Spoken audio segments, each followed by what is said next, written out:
Scooter na halos first choice ng karamihan dahil sa sporty looks, gwapo at nag-uumapaw sa specs at features. Silipin natin ngayong araw ang Aerox 155 version 3 SP at silipin na rin natin kung magkano ngayong taon. Tara!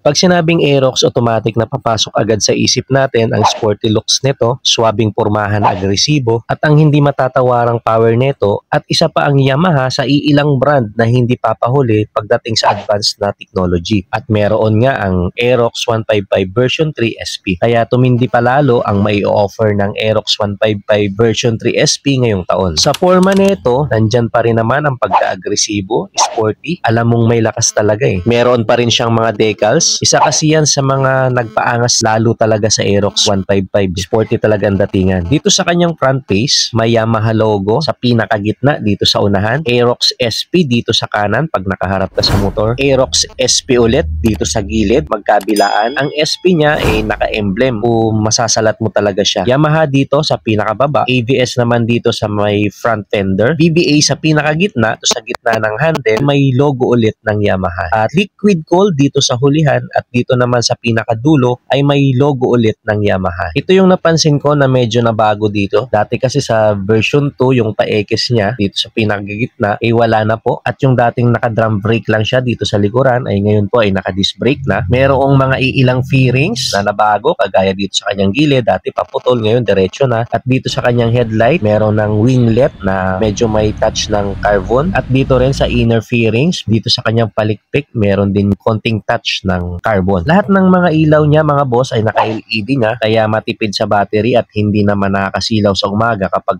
natutukan ka ng projector na headlight. Yung kanyang taillight pala ikahawig na nung sa Sniper 155 kaya talagang agresibo pati dito sa kanyang hulihan. Medyo nakaangat ang panel niya at TFT display na po yan. At lahat ng impormasyon na kailangan natin including yung mga basic na indicators ay malinaw nating makikita sa kanyang panel. At sa kanya namang specs, meron siyang 155cc, liquid cool, single cylinder, FI, 4 valves, YECVT, single overhead cam at may VBA kaya solid ang performance mula sa low, mid to high RPM na may maximum power na 15.4 horsepower at 8,000 RPM at 14.2 Newton meter of torque at 6,500 RPM. Komportable ang magiging backride natin dito kasi yung kanyang backride footpeg medyo mahaba. Ang maganda dito, matalim pa rin naman yung kanyang tail section. Dagdag sa forma dahil walang grab bar ang Aerox 155. Bagay naman sa aesthetic niya, may kapitan pa rin naman yan kahit walang grab bar dahil pagka hinawakan mo dito sa pinakailalim, may mahahawakan naman tayo kahit walang grab bar. Meron din siyang front pocket dito or compartment sa harap at kasyang-kasya dyan yung ating mga mobile phone dahil pwede tayong mag-charge dyan dahil equipped na rin siya ng USB Type-C na charging port. Keyless pa rin naman ang motor na to kaya napaka-convenient at easy to access kung gusto nating buksan yung fuel tank dito sa bandang harapan na may sukat na 5.5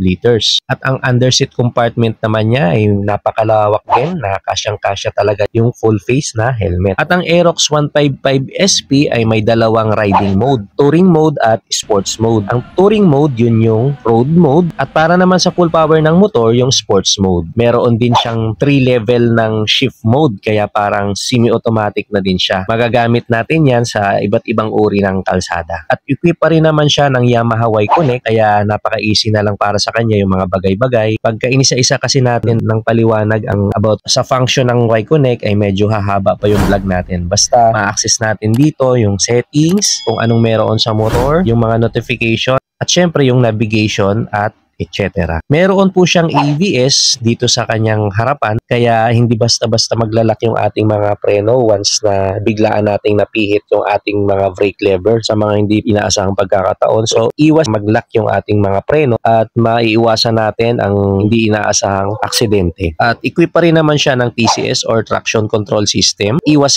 lang din ito dahil hindi tayo basta-basta madudulas dito once na napadaan tayo sa basa, maputik or mabuhangin na kalsada dahil hindi niya hinahayaan na mas mapabilis yung ikot ng gulong sa likuran doon sa ikot ng gulong sa unahan. Kumbaga synchronized pa rin sila, proportion, may iwasan pa rin ang mga aksidente. Equipped din siya ng ESS or Emergency Stop Signal. Signal ito para naman doon sa mga nasa likuran natin kung sakaling may bigla ang preno na naganap. Magsisilbing warning ito kaya automatic na magbi-blink yung signal light natin sa likod para magbigay ng warning sa likuran na may bigla ang preno na naganap at para naman makaiwas sa mga posibilidad na pagbangga sa likuran natin o para maiwasan na sumalpok sila sa likuran natin. Naka-smart motor generator na din ito kaya tahimik, smooth at hindi ma-vibrate lalo na kapag pinastart natin ang motor. Dagdag pa sa katipiran ng motor na to kasi meron pa rin naman siyang auto start and stop system. Ito yung sistema na kung saan kapag huminto tayo ng 3 to 5 seconds, lalo na sa mga stoplight, ay automatic na namamatay ang motor na nagre-resulta sa mas matipid na gas. At kung gusto naman natin na umandar na, hindi na natin kailangan pang i-start pa,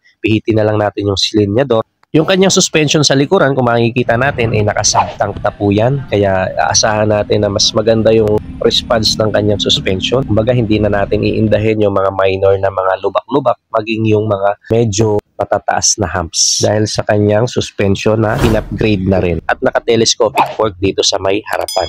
110/80 by 14 ang sukat ng gulong sa kanyang unahan at 140/70 by 40 naman sa likod. Kaya napaka-solid niya, napakalapad ng kanyang gulong. Kaya perfect to sa mga racetrack dahil maganda siya sa mga cornering. Disc brake sa harap with ABS, non-ABS naman sa likod pero ang mahalaga dito ay naka-disc brake na rin. Hindi kagaya dati na naka-drum brake pa. Sa kanya namang dimension, kung makikita naman natin yung overall size ng motor, sakto lang naman yung length, yung width at syempre yung height.